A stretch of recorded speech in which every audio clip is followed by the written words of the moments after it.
Welcome everyone to What the Force, and welcome to a discussion on the parallels in Hinduism and Star Wars. And with me today is Susan Bailey of the Organa Digest. Welcome, Susan. Hi, I'm so excited to be here to talk to you. Yay! No, and when you approached me after I had joined the Organa Digest for a brief interview, you were like, That's what we do. we should talk. We should talk more. And I'm like, yes, you should come on. We should talk. And you sent me this really amazing email on all of the parallels that you could think of. And it's like basically, a small essay on parallels between Hinduism and Star Wars. And I totally see it. Like, it is actually kind of shocking. I found a lot of parallels in Greek myth, but this specifically, especially the legends of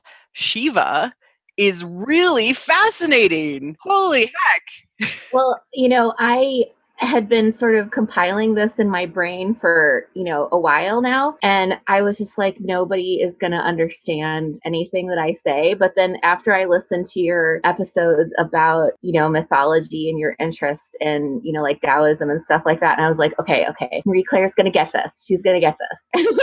Yes, I will. And we will take you on the journey through these parallels and just to kind of describe kind of what they're all about. And specifically, we're going to be talking about sort of like two, I guess they're myth in a way, right? Religiously, they're religious stories, right, for Hinduism. And it's really about focusing around the personality of Shiva, who is one of the gods.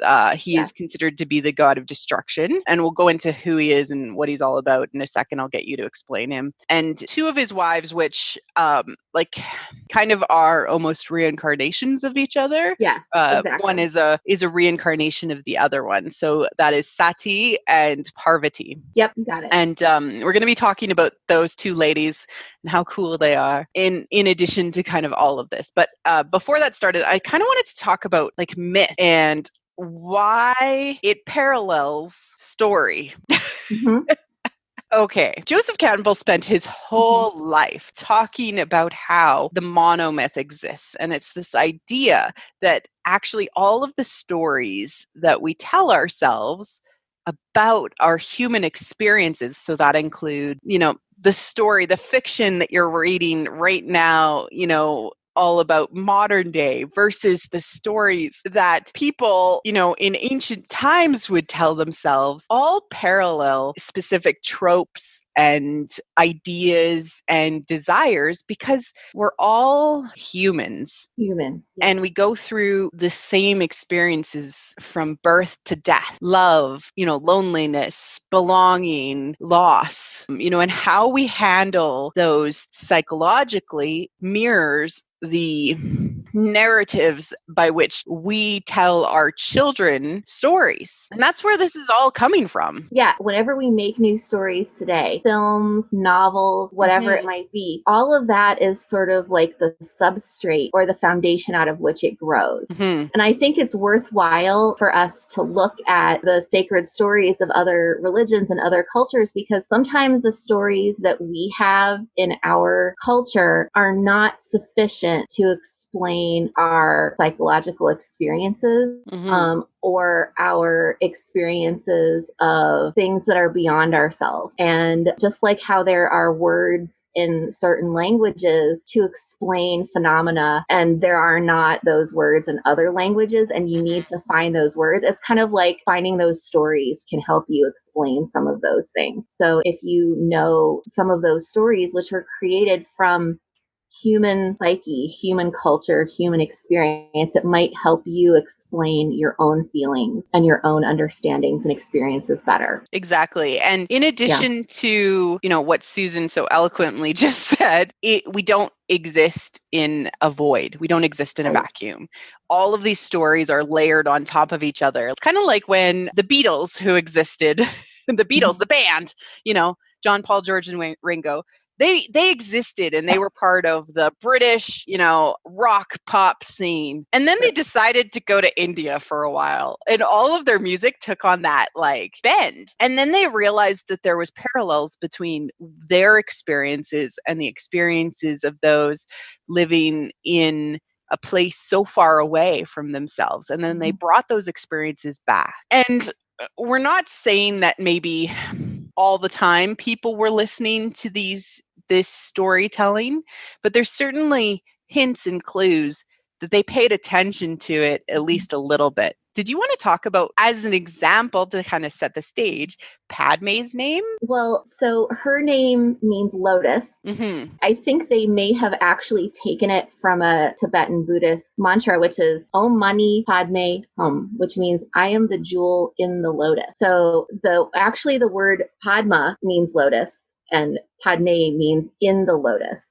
So, of course, when I first saw her name, I was like, guys, how do you not know about locative case endings in Sanskrit? I mean, seriously. No, but then they started to name all of her attendants with and they all have Padme Dorme. And I was like, you're saying they're in the something in Sanskrit. Do you not know this? Apparently, I mean, whatever.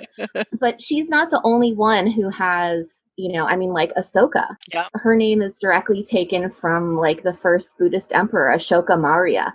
Mm-hmm. And so, I mean, it's not just her. So there's a lot out there. And of course, we know that they've taken names from like Japanese culture and, Chinese culture and things like that. Oh, and her last name. Oh, I didn't even talk about her last name. So, Amidala.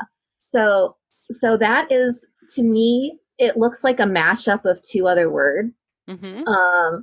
Amitabha and Mandala. So Amitabha is a savior Buddha, and a mandala, you might know, people often pronounce it mandala. Mm-hmm. You have it in like coloring books. It's sort of like a geometrical kind of map or graph of things. So like her whole name is just kind of, you can pick it apart and it all has meaning, I guess is what I would say. Yeah, but it comes from that culture, which is, right. And same with like her handmaidens, right? So it's right. It's not like George wasn't looking in that direction with some of these thoughts. It's pretty clear. I mean, it's pretty clear that like he was listening to Joseph Campbell, and Joseph Campbell talked about this stuff, even without having, he clearly delved into a lot of the stuff. Otherwise Lucas would not have been able to come up with names like that or, So what is the significance of a lotus? Well, a lotus, it's kind of a symbol of enlightenment. Mm-hmm. So a lot of times you see the Buddhas depicted as sitting on a lotus, like they are the jewel in the lotus. Mm-hmm. But your mind can also be like a parallel to a lotus. Like it can open into something magnificent when it blooms.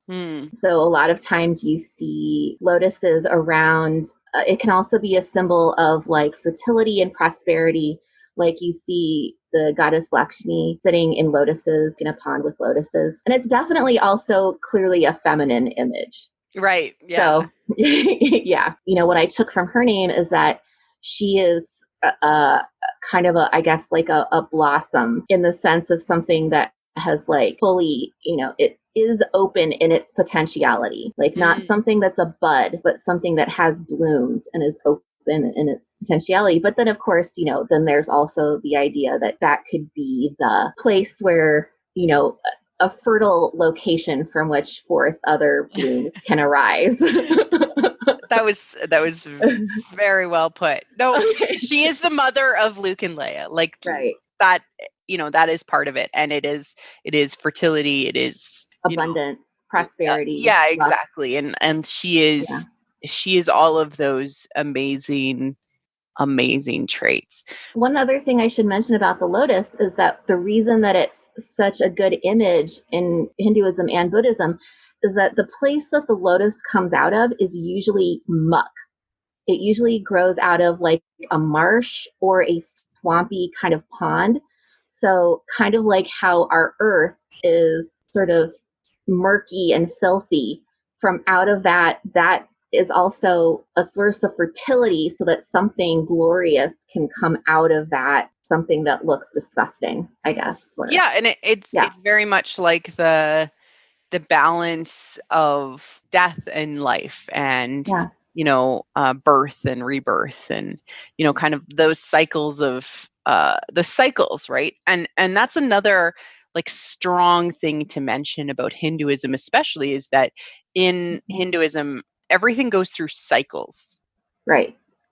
Do you want to talk a little bit about that? Well, I mean, so one thing that's, I think, remarkable about Hinduism, as opposed to sort of, like Christianity or Judaism, is that its view of time is just immensely long and almost indescribably long. And there is the idea in Hinduism that time itself comes into being and then contracts in upon itself and then starts again. And this happens endlessly. And so just because one story can be true in one timeline, and then another story can also be true in another lifetime or in another timeline. So our lives as humans are cyclical. We go through a process and then the process starts again. And it's like a circle. The same thing happens with mythology. They don't necessarily, just because one story is true doesn't mean that it contradicts another story. They can both be true at the same time. And or multiple stories can be true at the same time. So it's a different kind of view of the way a process works. One principle, like a god, could exist and permeate the entire timeline and then come to fruition again and again. So I guess I think about that in terms of like when people say repetitive things happen in Star Wars, and I'm like, that's the point. Yeah. That's how you know it's a sacred story, because it happens again. Like if new things are constantly happening, that's just randomness. You know that it's part of that cyclical process of sacred time, because you see sort of like a reiteration of certain events coming together in different places over and over. So to me, when I see, a phrase like, it's Star Wars, it rhymes, or right, exactly. or there's amazing visual parallels even between Anakin and Kylo Ren. Right. Like it doesn't even have to necessarily be people who, and those generations are parts of that cycle. Yeah. Each generation is that cyclical thing happening over and over again. And sometimes, as a psychologist or a therapist might say, sometimes you have to have those things happen over and over again until you can get them right. Yes, exactly. I was gonna say that. Like, this is the storytelling equivalent of going to therapy and talking about it until you can figure out the truthful answer. And that very much ties to the cycle of reincarnation that is also synonymous with Hinduism. The idea that you kind of go through these reincarnation cycles until you can figure out how to actually ascend, and actually become the full version of yourself. And and each time that you're born, you're not you're still you, but you're not going through the exact same lifetime. Like in one birth, you could be a fish and you do a great job at that. And so then you get a different birth, and that keeps happening, but you're still you, and you're still like having to encounter those challenges and successfully do the right thing over and over. And like I think this ties very strongly to and I think that we'll get to it down the road, but the idea of Anadala and reverse Anadala, and that perhaps Anakin is reborn as Kylo, and that Padme is reborn as Rey, and these ideas of reincarnation kind of in the Star Wars universe. Yeah. I don't know if they're like one-to-one exactly, but there is a type. There is, I guess I wanted to say there is a force. Like there is a power that might be born within them, and whatever that is has to come back again and again and encounter that relationship again until they can get it right. Yeah. And I'm not necessarily sold on the reincarnation idea. I'm not either. I like it because it like kind of makes sense from a very high level perspective, but it doesn't necessarily need to be true to accomplish the same goal, which is to fix what is broken within the Skywalker line. Yeah.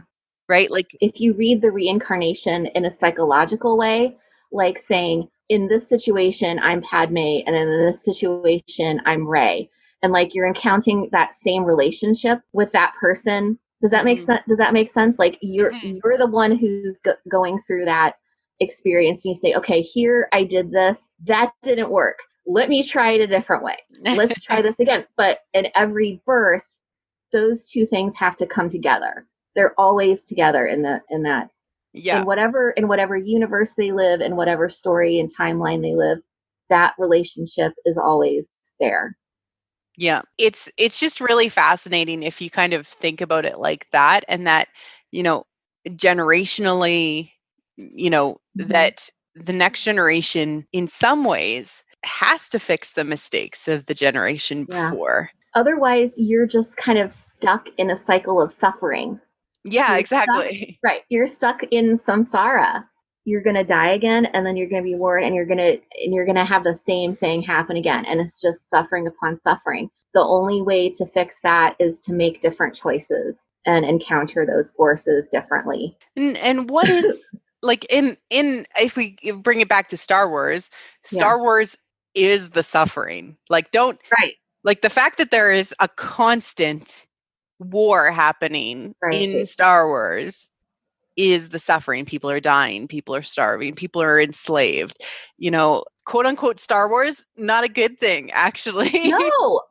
No. I've seen these memes on the internet where they say like, here's all these different doors, and then you go through each door and you go into a different universe. And I'm like, I do not want to go into that universe. I mean, there's like constant war and suffering, Yeah. And not to be the wet blanket on our own fandom, but it's not a nice reality to live in. There's a curse. I think it's Roman. It's not a good thing, and the curse is, may you live in interesting times. Yeah, exactly. May you live in interesting times. And I'm very much reminded of nowadays, like may you live in interesting times, and all of the craziness that comes with it. But it's not a good thing. A good thing is to have stability and peace and, be able to know where your next meal is coming from and not have the stress of not knowing, oh my God, are we every single day? Are we going to die? Are we going to be enslaved? Is our planet going to be used up for all of its resources? Every day I have to go and find something that I can sell for food. And that's the only food that I get that day. Right. Exactly. Yeah. Right. Like that's Rey's stories. Like she literally, if she is lucky, maybe she's got a couple of days of food. Right. Maybe. That is samsara. Samsara. Yeah. Did you know? That's samsara. I know this may not be relevant, but I studied Bengali for a few years, and the word samsara in Bengali is shangshar, which is the word that they use for family. Oh. So samsara is like the cycle of like having children, getting married, having children, getting married, dying, like the whole thing. They're like, you're caught up in this cycle. It's an interesting way to think about it, but that's where sometimes around the holidays we feel that way. That's right. So let's start to dig into the parallels of Shiva to what I would say is parallels at least one of the chosen ones. Yeah. Anakin and Kylo in many ways, right? So let's talk about Shiva. Shiva, what's Shiva like? That dude? So he's an interesting god because he lives in the wilderness. he's a god that's sort of outside of human culture in a way. Mm-hmm. He's the god of yogis. He mostly walks around naked. He's like the things that he covers himself with are like animal skins and snake. He's covered in ashes because he, as an ascetic, he like dwells in strange places like cremation grounds, places where nobody else would go. You mean like Mustafar? Yeah. Like when I saw Kylo put, like smack down his grandfather's helmet into that pit of ashes, and I was like, "Oh yeah, those are the ashes in which he is covered. He is covered in the and the ashes of things that he's destroyed or burned to the ground." Right. Yeah. And those ashes make you, in this story, realize that you are not attached to normal life. You're constantly aware of the presence of death. This life of bodily pleasure is. And very much like the feelings that Vader, especially that they've dug into in the newer comics and in Lords of the Sith, and in kind of bringing this back in fully into canon, is that he feels like he's constantly burning in his skin. Yeah. And like that he is ash basically, and like kind of after Mustafar and the more recent comics, Vader 2017, he fully builds his castle on Mustafar, and it's like his little like I'm off in the wilderness and leave me alone, and I'm covered in ash. Like he's very hardcore in that way. And there's some other interesting things about in Indian civilization, the places where he dwells, like mountains, are the equivalent of nowhere. So so I think of that as being very similar to the Outer Rim, or being similar to a desert planet. It's on the edge of civilization. Yeah, never within society. Right. Yeah, never having a place of belonging. But at the same time, those mountains are a place of escape and retreat, kind of like Octo is. Throughout human history, religious people who wanted to really focus on their meditation would go to caves and lonely places. And that happened in the Christian tradition. You have like the desert fathers who went out into the desert. You have places built like Skellig Michael, where monks would go to meditate. That's kind of where he dwells and hangs out, is places like that. That's awesome. That's where he hangs out, but he is known as the god of destruction and death. Like that is his kind of moniker, right? Yeah. So but the thing is that it's a necessary destruction. Yes. If you think of something being destroyed, it's not necessarily a totally negative thing. Yes. Because if there is not destruction, there cannot be creation. Exactly. And it's very much in the idea of like the balance between life and death. Right. And in some ways the destruction is not necessarily physical, it's also like mental, like destroying the barriers from finding your true self. Killing the past. Things like that. You've been lying to yourself. Right. Things like that, right? So it's very much in line with the idea that to get past a block, or to move forward, we have to remove the old. You may have to burn it down. Yeah, exactly. Let the past die. Right. Kill it if you have to. Right. We've heard those words twice now, actually, in canon. One, Vader, and once Kylo. Yeah.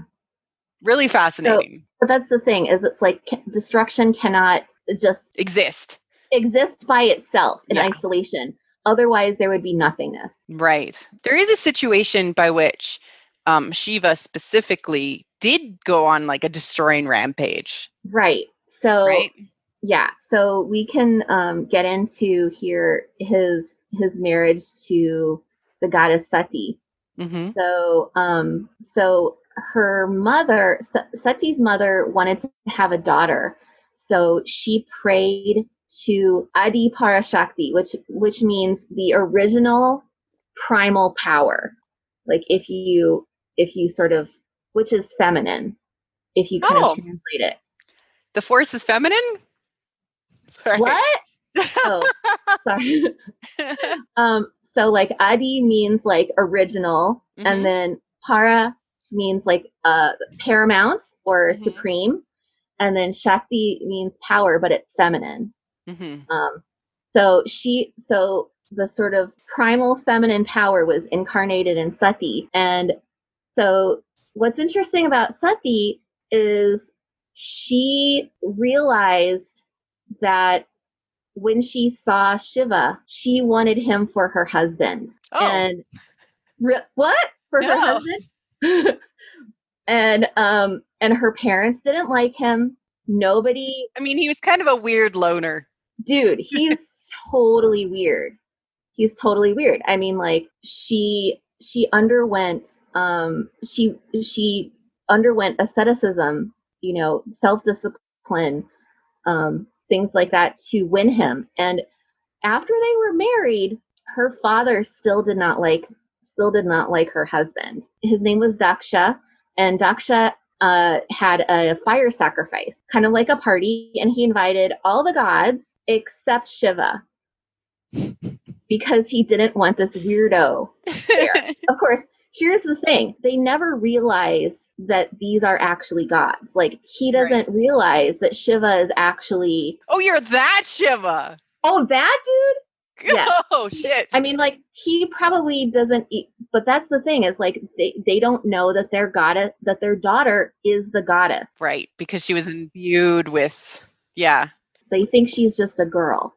Right. And like, I think that's really cool from a parallel perspective to Star Wars in that, you know, I've very much talked about how I view that Force users are almost like avatars of the Force, or like, you know, demigods of the Force walking amongst the humans, right? You don't see them as different because they're in the same packaging, but they actually have these phenomenal cosmic powers as long as they can connect with, you know, who they actually are. Well, I think there's a couple of other important parallels. One goes back to the heroine's journey, which is that the heroine has to realize that she has everything she needed the whole time. Right. She is the goddess. She has always been the goddess. Yes. She might know that, even if other people don't know that. Primal feminine power. Right. Right, by having the conversation with herself. And then at the same time, it parallels things like think about like Snoke telling Kylo, that girl resisted you? Like, this girl? Nobody? She did? She's been the goddess the whole time. Nobody knew it. Yep. So this is the only woman who could approach someone like Shiva because she is the goddess. No other ordinary mortal could do it. In some ways, like bring balance to him. And that's a lot. That's a big theme in both of these Shiva stories. So I want to come back to that. Yeah. But, so the outcome of the fire sacrifice is that she is so angered and mortified that her father would not invite her husband to the fire sacrifice, that she goes into the fire herself, and her mortal form is burned away. Or she kind of dies there. Shiva loses his mind that his wife, you have to realize, like, she's the goddess, she's not really dead. But okay, she had a body. I'm going to do it. Darth Vader, no.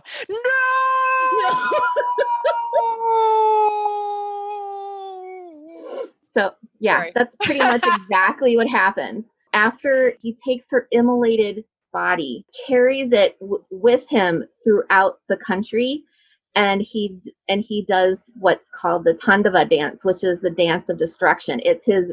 He's a rage monster at this point, that his wife died, even though she died sacrificing herself for him, and he is just a complete rage monster about it. He goes on the other gods have to intervene to stop him. He's like threatening to destroy the earth. So one of the other gods Vishnu has a weapon, which is a wheel, a chakra, and he takes that and starts to like sever parts of her from him physically so that he can let go of her.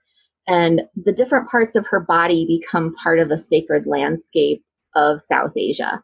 So there are different parts of her body. I think there's like 52 of them throughout the countryside. You can like go to those different temples that it'll be like, this is where her ankle is.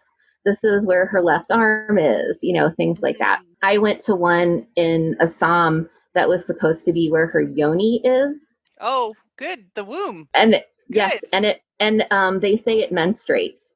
Yeah, you go down into a cave and there's a stone there with a and they say that it menstruates, and that's where the goddess's womb is located. Yes. Yeah, so, the yoni is a symbol of the goddess, and then there's a combined piece to it. The lingam. Right.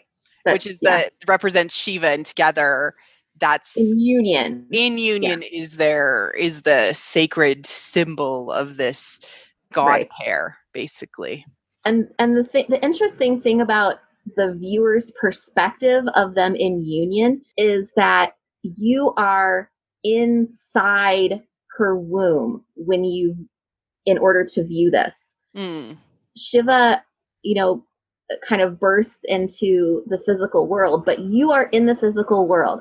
This physical world is her body. We are in the body of the goddess. Oh, interesting. So it's just really interesting, like especially when we get into The Last Jedi, there is so many womb, uterus, vulva, like symbolism. Yonis, like all over the place, like the prime Jedi, the pool, with the two of them together. It's wet. Yep. And that's everything is wet. Everything is wet. And the imagery from Crate, like leading out of the Crate's like safe underground cave, and then the streaks of red. Anytime you see a cave, it has to be a feminine place. One of the ways that in a temple or a sacred place that you can worship the lingam and yoni in union is to bathe it in liquids. Because it's so hot, you have to cool it off with water. So like milk, juice, things like that, honey, anything that can like cool it, because it's, it's so hot. So like, again, it's like the feminine. Is it actually hot? Well, I mean, it's not like hot metaphorically hot. Metaphorically hot. Okay. Metaphorically hot. I'm like, what do they put it like on a heat bend? It's I mean, you have to think about like spiritual power is heat. Right. If it's powerful, if it's full of like spiritual power that is generated by asceticism, it is going to be hot, metaphorically. So in order to keep it from like being so hot that it becomes destructive, you have to cool it. And again, that's the sort of like the feminine is balancing out like this masculine rage monster. So masculine rage monster goes and destroys the universe for a while. Yeah. And ends up being tempered. Stops destroying the universe as he lets go of the grief, I think. Right? Yeah. Once he is able to let go of the grief, the goddess is reborn. Yeah. And which I find fascinating. Like in some ways, him hanging on to her was the thing that was kind of preventing her from coming back. Right. And this time she's born as Parvati, the daughter of the mountain. And again, like think about mountains and places like that as being nowhere. Right. That's the mythological, like the Hindu mythological equivalent of nowhere is the mountains. So again, and Ray, where are you from? Me? Nowhere. Ray, where are you from? Nowhere. Nowhere. No one's from nowhere. Jakku. That is nowhere. Right. Right. The only people who come from nowhere are gods who always existed. Yeah, because they've always Right. been around, right? Because they've always been there. I want to bring up an interesting tidbit that there is a leak, a rumor, so take it with a grain of salt, that there will be a castle on a mountain that looks like it's from the Himalayas. That's interesting. That's interesting. Yeah, I know. I thought you would find that interesting. I was like, this very much plugs into, okay, so Parvati is from the mountain, from the Himalayas, right? Like that's from nowhere. The equivalent of Jakku, which we have heard is nowhere, several times. Several times they describe, why does everyone got to go back to nowhere? Jakku, right? Right? Why? That's not part of civilization. That's not, nothing could come from there. Nothing good could It's where things go to die. Right. Right? So interesting. But the thing about, the other thing about Sati and Parvati is how they win their husband, because as a yogi, he's like dedicated to abstinence and asceticism and like self-mortification and things like that. Mm-hmm. And the way that they win him is to equal him or beat him at being an ascetic. And so I always think about the things that, ascetics do, that yogis do, is very similar to being a Jedi. To being a Jedi. Yeah. Like, right. That's how you channel and focus your power and generate it. It's like Rey sitting on that rock in the yogi position. Right. Yeah. And like Luke's that is called the lotus position. Yes. Right. Yeah. So there are images of the two of them meditating together, Shiva and Parvati, of them doing that together. So when I see that, I'm just like, this tells me that they are like, these are like Force users. These are, Jedi, mm-hmm. Training together, basically. Yes. Yeah. They're training. So it's like how she wins him over is like, yes, I'm better at this than you. Right. And he's like, God, you're hot.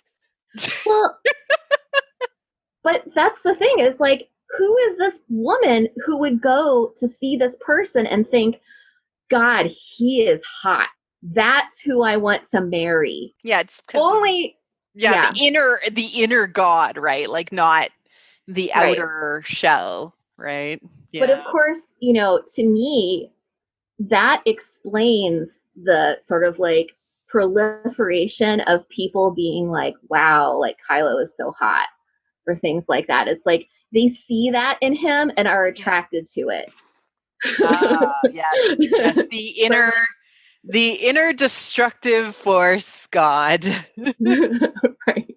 Well, and like it totally makes sense. Oh yeah, and it, like visually they've very much purposefully made Kylo look like Anakin pre-Vader suit. Like even his boots are the same. Did you know that? Oh my God, no. He's wearing the same boots, but like they're black. Anakin's hair is kind of long and unkempt, and Kylo's is even more so. Yeah. And that's also part of the Shiva parallel. Yeah. Because because he doesn't he just lets his hair grow. People who take care of their hair, who cut it, things like that, those are people who are part of society. People who let their hair grow out, they just don't care. So they don't care what other people think. They wave it around like they just don't care. Right. And when they are in battle, it flies in every direction. It gets in their face, things like that. So and Shiva does that too. Parallel to the music in the throne room fight. And I love this, and I hope that Christy and I get to talk about it pretty soon. But in the throne room fight, there's actually a beautiful back and forth almost conversation between Kylo and the music that is playing for him and for Rey. And hers is her theme, right? Da, da, da, which is heavenly and like a goddess and very beautiful and full. And his is this like bongo drums, dun, dun, dun, dun, dun, dun, dun, dun, dun, dun, dun, dun, dun, like this heavy, like very primal beat. So, and Fascinating. there's a direct parallel to this in the Shiva mythology too, because one of his forms, especially in South India, is as Nataraja, the Lord of the Dance. And so when I saw the throne room scene, I was like, this is exactly what that is. Because if you look at his icon, he is dancing in a ring of fire. Like right. Yeah. The fire of destruction. And he holds like the drum that beats time, and time is a force of destruction. Mm-hmm. Time destroys entropy all and right, like that things break down and things fall apart right. over time, and it's like this the grinding of the wheel of, yeah, as things move forward. Yeah, that's awesome. And he does this destructive dance, but his wife Parvati comes and she does a cooling dance, which is called a lasya dance. And or cooling or calming, I guess, is a good way to think of it. So they dance together in a sort of interactive way where he's like active and she kind of like tries to temper him. And they actually, if you see some South Indian dance traditions, they like do this dance together where Shiva and Parvati dance together. And I mean, I just think about that throne room scene and I'm just like, that's what they're doing. They're dancing together, they're working together. And you can even kind of see in his iconography of the Nataraja that like one part of his body is straight and the other part of his body is curved. And that's the feminine part of him. Mm-hmm. That curviness is her influence. Right, because when they're together, they influence each other. When he's around, she has the like will and the power to destroy evil, right? Yeah. And when she's around, he's tempered, and the destruction is only used with intention rather than say just rage monster. The thing to understand about, like wrathful deities and the sort of destructive things that gods do is that it is partly a form of justice. Right. Things are going badly on Earth. There's a demon rampaging and it needs killed. It needs to be killed. Right. So that destructive power, that the sword that they wield could be the sword of justice, or the sword of righteousness that has to come down on something that has to end. Right. I think I also showed you an image of Ardhanarishvara, which means half woman god. So it's a deity where Shiva and Parvati are together in sharing a body. Oh, interesting. So she is half of the body and he is half of the body.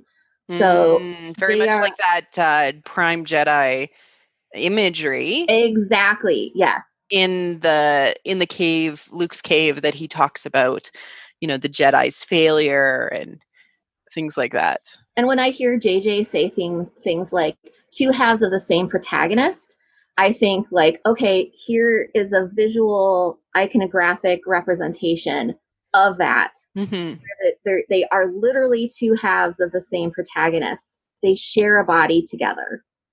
Right. And that things work out when they are doing things together, and when they're separate and like separate by death even, the universe is off balance. Right. And that's reflected very much in the saga if we are to draw these parallels. Mm-hmm. Oh my goodness, Susan. And and the other thing that's really interesting about her though is that she is also capable of incredible power and destruction, because she also has this manifestation as Kali. Kali was sort of like a distillation of her power, and she was called forth to sort of stop a Hydra kind of demon. He's a water buffalo, and every time that they put a drop of blood of his fell onto the ground, another one would spring forth from that drop of blood. So very his name Hydra, like, yeah. It's very Hydra-like. His name is Rakta Bija, which means drop of blood. Very literal. Literal, yes. This is where you see Kali. She's got her hair loose. She's got this like proliferation of weapons, and in her main. That's the one where she's got like 8 arms. Yeah. And she's wearing a necklace of heads, and she's wearing, and things like that. Like, but in the icon, screw with this woman, dude. No way. No, bad news. So in the icon, what you see is her with her husband is Shiva is like sort of asleep or prone on the floor, and she on the ground, and she has her foot on him. And there's some different interpretations of what this could mean. One interpretation is that she was so out of control that the only thing that could stop her path was her husband laying himself down before her. And then that's the moment that she stops. Oh, interesting. The other interpretation is that she is actually paramount over him. She's the prime force there. But so I saw that in my mind happen in TFA in the forest. Right, when she beats him. She beats him, she kicks him, puts her foot on him, and knocks him to the ground. And that's the moment that she stops. Right. She doesn't continue to the point where she kills him. She stops. And that's where she kind of like, and there you really see her, channeling the force, and especially that sort of like that aggression and defeating of evil, and like all of the power come forth, And that's the moment when she stops and realizes, like, I can go no further. Like, and this is where like her rage isn't completely out of control. She stops herself at that point. Right. So I was like she is certainly the thing that keeps him in check. Right. Yeah. Which is so interesting. Huh. Oh my goodness, Susan.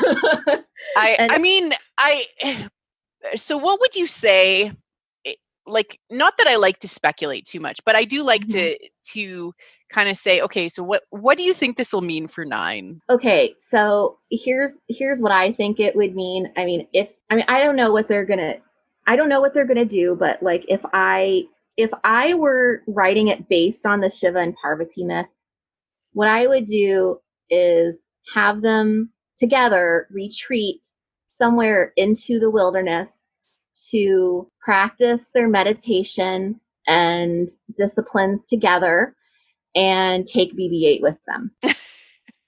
After they solve the world's problems. Right. Because that's part of their job, right? If she dies, he is going to rampage. Rage monster Will come out. If he dies, that would be kind of like a reverse of the fire sacrifice. I don't know if she would be in balance either without him. Right. So the moment when you see the times when you see them in balance is when they're kind of like a happy weirdo family together.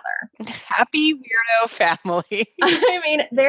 They have this one kid who's got 6 heads. They have this other kid who's got an elephant head. Yeah. And they're meditating together on a tiger skin under a tree in the woods. They're in balance there.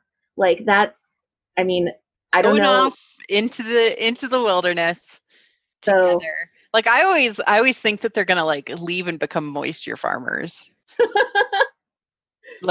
After they kind of resolve things and say, look, no more light, no more darkness, just no more Sith, no more Jedi. No more Sith, no more Jedi. No. They like leave and go and, hang out nowhere. They go back to nowhere. There is an exile theory that like he goes into exile and, she's going to have to go with him. Yeah. So I guess that's if I were writing it based on this mythology, that's where I would end it. There's also like the idea that they could figure out how to give up their powers. Those sorts of ideas. Either way, it's very clear that part of the imbalance in the galaxy is the imbalance between the feminine and the masculine, and between sort of this very very powerful god of destruction, Vader, Ben, like fulfilling this role in the mythos, and this goddess of creation and justice, Right. which very much Padme and Rey fulfill. The strong sense of resistance against evil, the strong sense of standing up for what's right. And that's the thing, is like when you look at, when you look at her in her fearsome forms, like Durga, like Kali, she's not really someone to be afraid of unless you are unrighteous and unjust. Mm-hmm. Otherwise, she is your protector. That's the thing about wrathful deities, is that they can become protectors. They can become defenders. So if you are in relationship with them as, taking them as your parent, taking them as your teacher, then that's where their destructive force is channeled, not towards just like generally out into the world. It's to make unjust, unrighteous things end. Yes, exactly. and that's, I mean, that's the cycle that we're in, this cycle of pain, the Star Wars, right? And that's the goal, is to end the Star Wars. Yeah. Ouch. Did I just say that out loud? Well, at least to end the war part. I mean, yeah. I don't know if war can ever like be completely eradicated because of the cyclical nature of things. Right. But at least this time we can put it to an end. The war that was caused by whatever the imbalance was. By the imbalance, by, the deception, by the ignorance, by the greediness for power. I mean, that's the interesting thing about Shiva, is that in as much as he's a god of like desire and destruction, he's also the god of yogis. Yes. So by emulating him, you learn control. Yeah. You learn discipline. So he's also the god of that. So I always find it fascinating to know that Vader still meditates. Yeah. Like, and he meditates, and it's like in this yogi position in his mind. Right. And in the mythology, whenever Shiva is meditating, he's meditating on his wife. He has one pointed meditation on the goddess. And I'm like, geez, is that what Vader has been doing this whole time? One pointed meditation on Padme? Like, because she's kind of part of the universe now? Like, the dead body?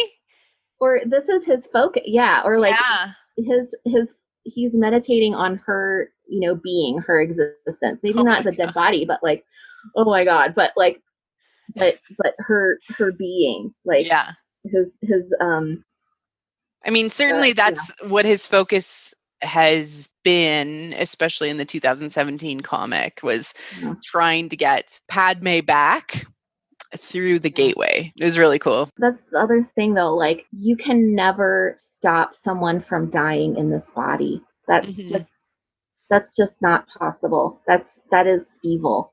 You can be with them eternally, but you cannot stop death in this body. Yeah, exactly. Wow, this was such a cool conversation.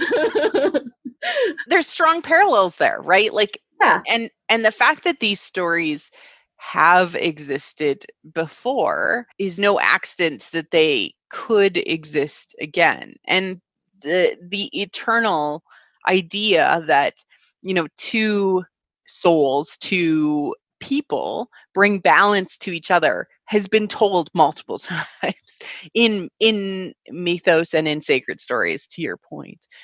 I guess what I would say is there are even more parallels that we haven't even talked about. And so there's more material out there for people to investigate. And also, I would like to say that from the perspective of the devotee, there are some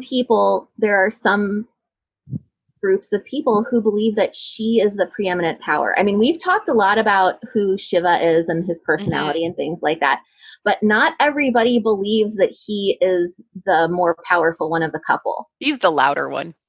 I mean, yeah, he's the louder one. But but I mean, in all some that ash like everywhere.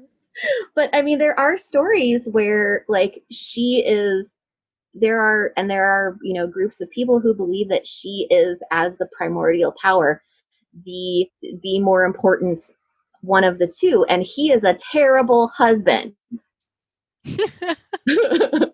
Yes. So I mean, I guess that's what I would say is that we've talked a lot about Shiva, but I guess I would say there's just as many people who believe that the goddess is the preeminent. I like to see them as equals. Yeah. Well, and I think that's where they're probably the happiest, is when they balance each other out, right? Yeah. Because when she's by herself, she's completely lonely, and there's nobody there to understand her. And this is like the one other being who can like understand her essence and her power that she identifies in him. She's not gonna like go on a rampage and destroy the universe, but like she's also sort of like lonely without him or something. Yeah. Well, I mean, and that's Rey when we find her, right? On Jakku. Yeah. She is endless loneliness. And and that's why I kind of say that they're like a weirdo couple, because like they don't really settle down into normal domestic bliss. No. Like their version of happiness is a little odd, but that's what's happy for them. Yeah, it works for them. And we saw a little bit of that, I would say, maybe in the Clone Wars a little bit. Like they steal moments together, but they were still in society at the time trying to resolve the Star Wars. Mm-hmm. But if they had, like, if Sati as Padme had her druthers, they would have gone to the lake country, like where no one could find them. Yeah. Right? Out into the wilderness. Aww. Where there's mountains and cooling water. Exactly. Cooling water. Very nice. Yeah. Well, this is so much fun, Susan. Oh my gosh. Thank you for just letting me go completely wild with my theories. I really appreciate it. Like, I don't think that it's wild. I think that we need to talk about the stories that influence storytellers. And that could be as simple as, talking about different storytelling genres. So like film noir was used in, Attack of the Clones, to kind of tell it in a particular view, but also these sacred stories, because they fundamentally are coming from something our, collective unconscious is telling us, right? Which is, by finding your found people, your found family, you can become whole. Yeah. And balanced as a person. That's right. No matter how odd other people think they are. Exactly.